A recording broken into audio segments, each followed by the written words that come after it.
श्रीमन्नारायण नारायण हरि हरि ओम। श्रीमन्नारायण नारायण हरि हरि ओम। श्रीमन्नारायण नारायण हरि हरि ओम। श्रीमन्नारायण नारायण हरि हरि ओम। मेरे मित्रों, बात ऐसी है कि राजा का प्रश्न सुनकर के नारद जी ने कहा, हे राजन, एक बार सनत कुमारों भगवान का दर्शन करने के लिए बैकुंठ लोग गए। तब वहाँ जय विजय उनके जो पहरेदार थे, गण थे, वो पहरा दे रहे सनत कुमारों को देख करके खूब जोर जोर से हंसने लगे, क्योंकि वो 5 वर्ष के हैं तो हजारों वर्षों के बिना बस का नंग धड़ंग वहाँ पहुँचे। उसको देख करके लोग उपहास करने लगे कि बोले, बताओ तुम लोग जो है यहाँ भगवान बैकुंठ में कैसे आ गए। बोले, भाई हम उनके वंश के हैं, हमको यहाँ आने से उनका दर्शन करने की अभिलाषा से लेकर के आए हैं।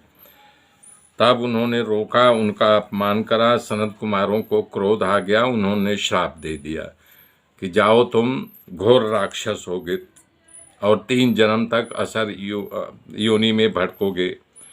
भगवान से देश करोगे तब भगवान तुम्हें मुक्त करेंगे, तुम्हारा तारण करेंगे। नारद जी ने कहा, भगवान के पार्षद जय विजय ने जो शाप मिला था उन द्वारपालों का 3 जन्म हो गया, इससे शिशुपाल दंत वक्त आखिरी अवतार होने से मुक्त हो गए। हे राजा, उनका प्रथम जन्म हिरण्याक्ष और हिरण्यकशिपु था। इसमें हिरण्यकशिपु नामक दीति के पुत्र राक्षस भगवान नरसिंह का रूप धारण करके मारा था। छोटे पुत्र हिरण्याक्ष के भगवान के बराह रूप धारण करके मारा था।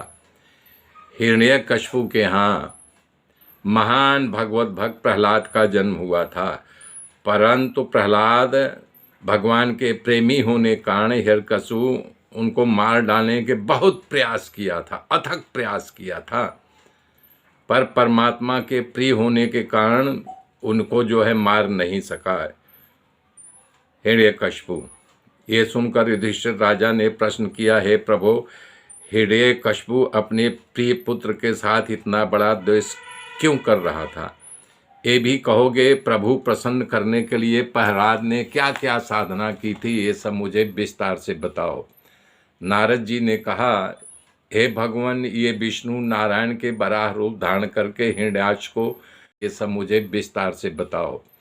नारद जी ने कहा, हे भगवान, ये विष्णु नारायण के बराह रूप धारण करके हिरण्याक्ष को मारा। तब उसका भाई हिरण्यकशिपु को खूब क्रोध आया और हिरण्याक्ष का शोक करने लगा। दांत से अपने ओठ को दबा करके वो प्रतिज्ञा करने लगा, ये जो है नारायण जो है शूद्र हो गया है। पहले तो सही था, अब देवता लोग उसको फुला दिए हैं, इसलिए रूप बदल करके देवता लोग उसका बखान करते हैं, तो उनकी सहायता कर रहा, हमारे भाई को मार डाला। हिरण्यकशिपु ने कहा कि विष्णु को पहले मारूंगा। पहले निष्पक्षा शुद्ध स्वरूप था, अब तो माया रचने लगा है, सुअर जैसे बराह जैसे रूप धारण कर रहा है।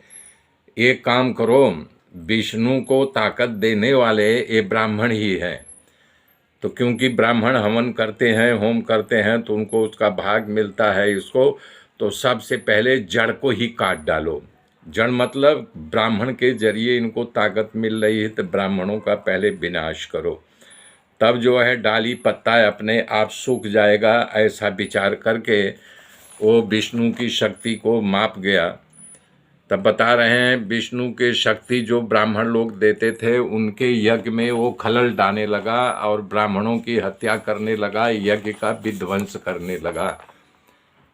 श्री रामचरित मानस में बालक कांड में भी यही कहा गया है, अरे 10 मुख बैठे सभा एक बारा, और देखी अमित आपन परिवारा, असुत समूह जन परिजन नाती, गनय को न पार निशाचर जाति, अवसेन बिलो की सहजय अभिमानी, बोला बचन क्रोध मद सानी। जय राम सिया राम जय जय राम, जय राम सिया राम जय जय राम। मेरे मित्रों, मेरे साथ बने रहिए, आगे की गाथा कड़ी कल जोड़ूंगा। तब तक के लिए जय श्री राम, जय श्री राम।